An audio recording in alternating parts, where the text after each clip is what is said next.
এরপর ওয়া ইযা লাকুল্লাযীনা আমানু ক্বালু আমান্না, ওয়া ইযা এবং যখন লাকু মিলিত হয়, লাকিয়া সে মিলিত হয়েছিল, তার সাথে ওয়াও মানে তারা মিলিত হয়েছিল। এখানে ইযা থাকায় অর্থ হবে মিলিত হয়, যখন মিলিত হয়। আল্লাযীনা ওই সমস্ত লোকেদের সাথে, কারা? আমানু যারা ঈমান এনেছে।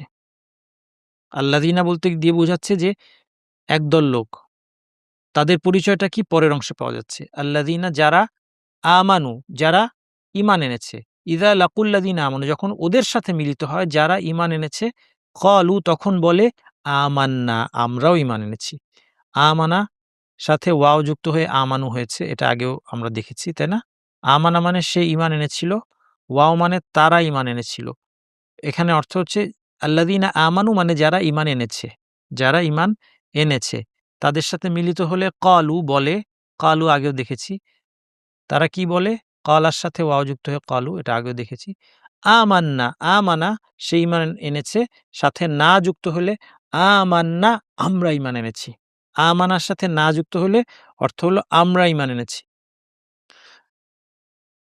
তাহলে যখন তারা মিলিত হয় তাদের সাথে যারা ঈমান এনেছে, তখন তারা বলে আমরা ঈমান এনেছি।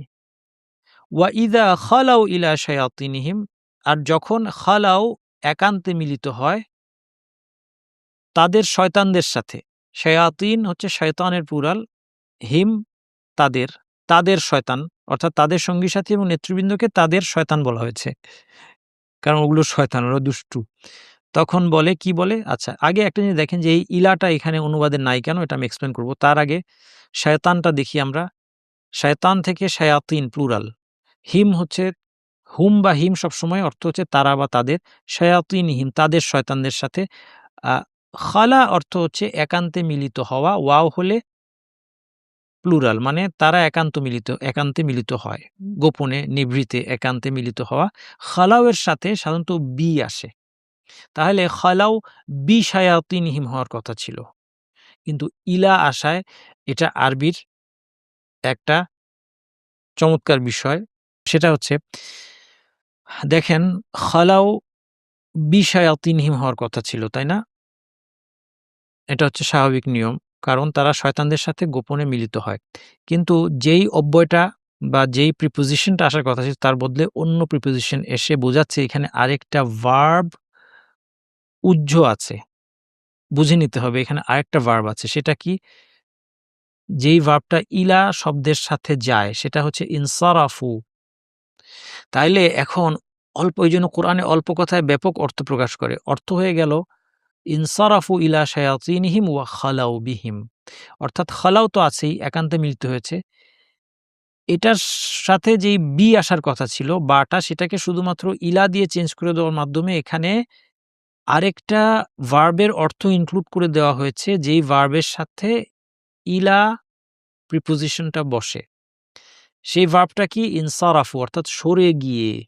অর্থাৎ তারা মুমিনদের থেকে সরে গিয়ে তাদের শয়তানদের সাথে যখন মিলিত হয় একান্তে, ওয়া খালাউ বিহিম, খালাউয়ের অর্থটাও থাকবে কারণ এটা তো এই ফেলটা তো স্পষ্টত আছেই। সেই সাথে ইনসারাফু ফেলের অর্থটাও এখানে ইনক্লুড হয়ে গেল শুধুমাত্র ইলা অব্যয়ের কারণে। এই নিয়মটার নাম হচ্ছে তাদমিন, অর্থাৎ একটা ফেল আরেকটা ফেলের অর্থকে ইনক্লুড করেছে। খালাউ ফেলটা এই ইলা প্রিপোজিশনের দ্বারা ইনসারাফু ফেলের অর্থকে ইনক্লুড করে ব্যাপক অর্থ দিয়েছে। অর্থাৎ পুরাটা এখন অর্থ দাঁড়াবে কি? পুরাটার অর্থ দাঁড়াবে যখন তারা তাদের শয়তানদের দিকে সরে গিয়ে তাদের সাথে একান্তে মিলিত হয় তখন বলে। যদি প্রপারলি অনুবাদ করতে হয় এভাবে অনুবাদ করতে হবে। আর যখন তারা তাদের শয়তানদের দিকে সরে গিয়ে, ওস্তাদ কোথায় পেলেন সরে গিয়ে? ইলা অব্যয়টা ইঙ্গিত করছে যে এখানে একটা ভার্ব, আরেকটা ভার্ব উহ্য আছে। এটাই হচ্ছে ইনসারাফু, যেটা সরে গিয়ে, যেটা এখানে স্পষ্টত নাই কিন্তু অর্থের মধ্যে চলে আসবে। তাদের সাথে এটা কোথায় পেলেন? কারণ খালাউ এখানে হিম আছে, এই দুইটা মিলে খালাউ বিহিমের অর্থ দিবে, তাদের সাথে মিলিত হবে। কারণ খালাউয়ের সাথে বা আসবে, আগেই বলেছি, এবং একান্ত মিলিত হবে। তখন বলে যখন একান্ত মিলিত হয় শয়তানের দিকে সরে গিয়ে তাদের সাথে একান্ত মিলিত হয়, বলে ইন্না মাআকুম ইন্না মানে হচ্ছে নিশ্চয়ই আমরা, মাআকুম তোমাদের সাথেই আছি, তোমাদের সাথেই। মাআ মানে সাথে, কুম মানে তোমাদের, মাআকুম মানে তোমাদের সাথে। ইন্নামা নাহনু মুস্তাহজিউন। ইন্নামা নাহনু মানে আমরা আগে দেখেছি যে আমরা কেবল মুস্তাহজিউন উপহাসকারী। মুস্তাহজি এক বচন ওয়াও নুন যুক্ত হয়ে মুস্তাহজিউন মানে প্লুরাল হয়েছে, আমরা উপহাসকারী। ইন্না মাআকুম আমরা তোমাদের সাথে আছি, ইন্নামা নাহনু মুস্তাহজিউন আমরা তো কেবল উপহাসকারী। সাবলীল করার জন্য তো এসেছে।